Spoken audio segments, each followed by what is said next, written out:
welcome to this series of videos for ELT materials writers, and today is a first because I've invited the writer Jon Hird over, who's a specialist in writing materials for dyslexia. Jon, just tell us about yourself and your interest in dyslexia in ELT. Well, very briefly, I'm based in Oxford. I tutor ELT at the University of Oxford. I'm a materials writer and a teacher trainer. I have a particular interest in dyslexia, essentially from having quite a severely dyslexic son. So through him, it was necessary for me to find out a lot about dyslexia and how it affects people. And being an ELT teacher, I thought, you know, we can apply some of the things that I've discovered and I understand about dyslexia to the world of ELT. So to take a look at how we might apply some of the things that Jon uses in his materials, I'm going to share with you 3 extracts from typical exercises on the screen, and we're going to talk through how we might edit them and change them to make them a little more friendly for dyslexic students. So here we go. I'm going to share the screen. Okay, well, if just before we look at this in detail, if I can just give an overview of the basic issues that some of the dyslexia may have, and that's often with their working memory and their focus and their processing speed. So what we essentially need to do for a learner with dyslexia is minimize the processing that they have to do, keep things as simple as possible. So for example, on this, if we just look at the rubric, and I don't know whether this is how it is in the book, but maybe if we can put all the rubric on one line so that the word is at the end of the line, if that's possible. It's okay. Little things like that, because when a dyslexic learner goes to the end of one line and starts another line, that's a potential place when they can lose their focus and so on. And italics is just that little bit harder to process for a dyslexic learner. So what we tend to do is replace anything in italics with bold. Okay, so like that, yeah? Yes, and then maybe put a space either side of the /. Okay. Again, just to help demark the word boundaries. Yep, the space will help. So just to clarify, the use of bold is easier for the student than the use of italics, yeah? I think so. I think the key thing is that italics, you know, suddenly you've got a kind of different visual that you have to process, and because of the processing speed and so on, it just takes that little bit longer for the dyslexic learner to process. So I think the main thing is not having italic, but to make it stand out, the bold is a good substitute. And one other small thing, as I said, reducing the amount of processing, the job vacancy, maybe we can just remove the word job. The vacancy, it's just one less piece of information, one less piece of language for the learner to process. And is it worth also trying to get this onto one line? I was going to say, if it isn't always possible, of course, but if you can have things on one line, if the font size will allow it. Yep. Okay. Go down one more. Again, as I said, because when the learner goes over, that's when they could lose their focus. So that's a sort of general piece of advice for adapting material for dyslexic learners. Okay, great. Let's take a look at a second example, see what you think of this. This is a classic multiple choice. Again, as we've said before, all about minimizing the processing, helping them with their focus. So more space. So for number 1, let's put a space between the rubric and the items. Right. Yeah. And then maybe a half space or a smaller space between the item and the choices. Okay, hang on a minute. I'll have to play around with this. You keep talking and telling me what you want to do, and I'll just play around. That kind of thing, exactly. Okay. Again, if we can get it all on one line. And what we could do here is possibly reduce the 4 alternative answers to 3. Even maybe early on in exercise, you can reduce it to 2. Okay. But I certainly would say, you know, get rid of one of these answers, obviously one that's the not correct answer. And of course, here we have A capital, B capital, C small letter. I think we need some consistency. All capitals or all small letters. Yeah. and possibly maybe have a sort of the bracket, the half parenthesis instead of the dot. Yeah, what would be the reason for that? Well, I think that could just help demarcate between the ABC and the actual word a little bit more. And again, maybe a little bit more space after the A, maybe a double space before the actual preposition. Oh, you mean so again, more space here, for example? Yeah, exactly, something like that. Okay. And then maybe even spacing the A, B, and C out further. Right. I can play around with the tab a little bit. Again, okay. So the learner, their eye, if things are closer together, if there's a lot of language, their eye kind of gets drawn to the bits of language. So the more white space on a page, the more we can isolate and help them focus on the language.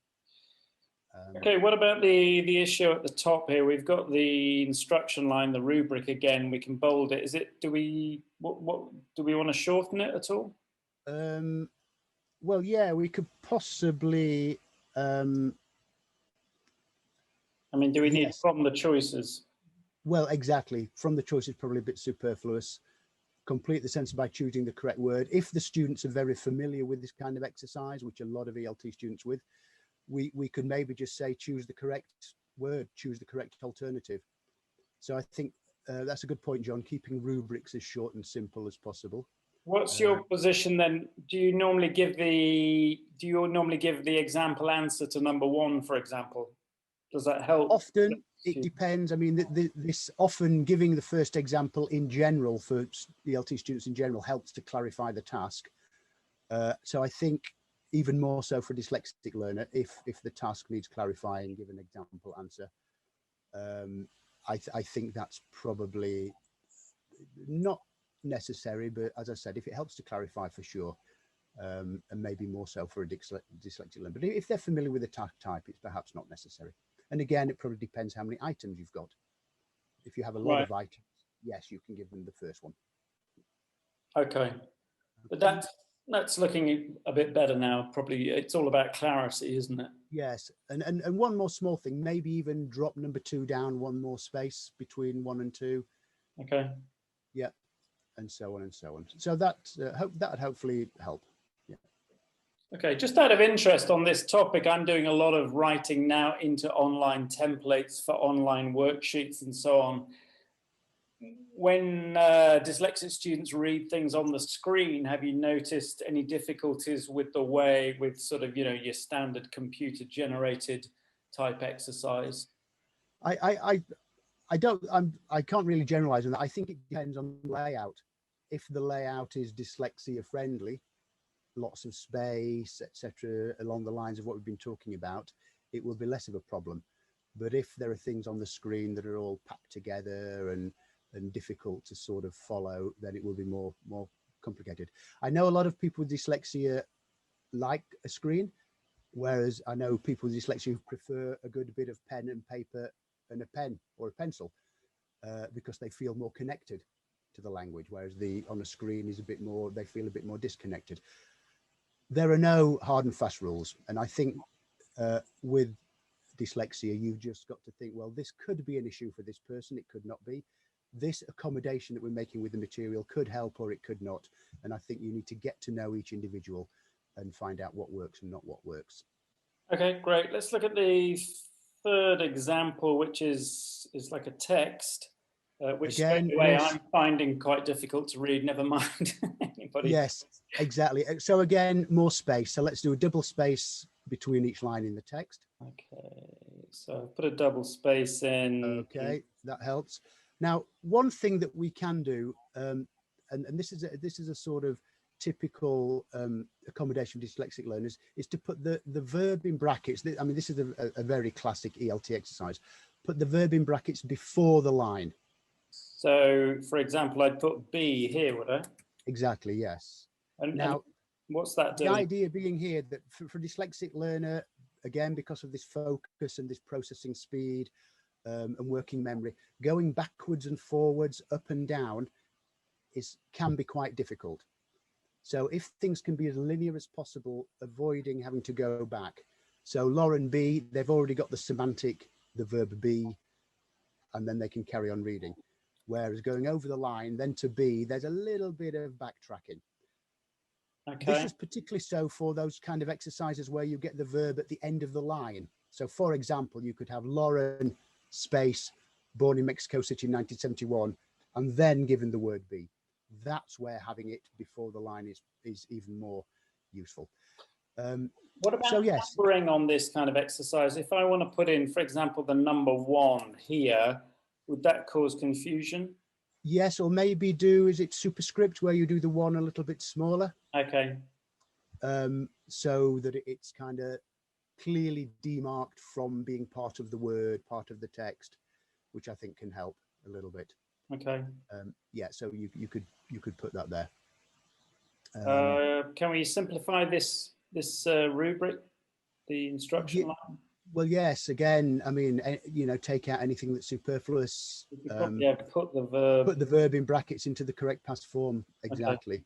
Yeah, and again, it depends how familiar the learner is with the exercise type. If they're not, you need a more substantial rubric. And then perhaps there's some text that we can remove from this. I'm not sure, but always look out for when you can remove text that's superfluous, that doesn't really, it's not really needed to help the learner do the exercise. Okay. I'm not sure whether there is anything here. This one's pretty short, but yes, I mean, for example, I'm not saying we do this, but is 1971 relevant?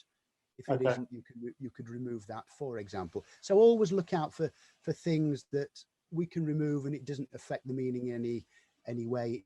It doesn't affect the prompting for the answer. Again, just to reduce the amount of language that the learner has to process. As a general rule, would you always use black font, or can you use other colors? Well, again, no two dyslexic learners are the same. There's a lot of theory out there, a lot of thinking out there that if you use a sort of slightly tinted colored paper, that reduces the contrast between black and white, because sort of very white and very black is something that's perhaps a bit stark for a learner.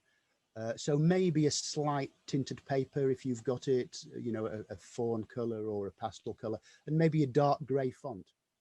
Okay.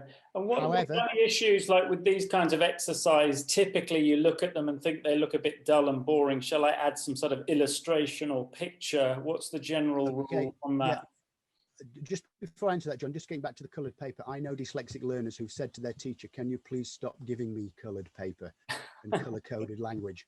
It's too much. I just want black and white. So, as I said, get to know your individual learner. Right. Images can be a help.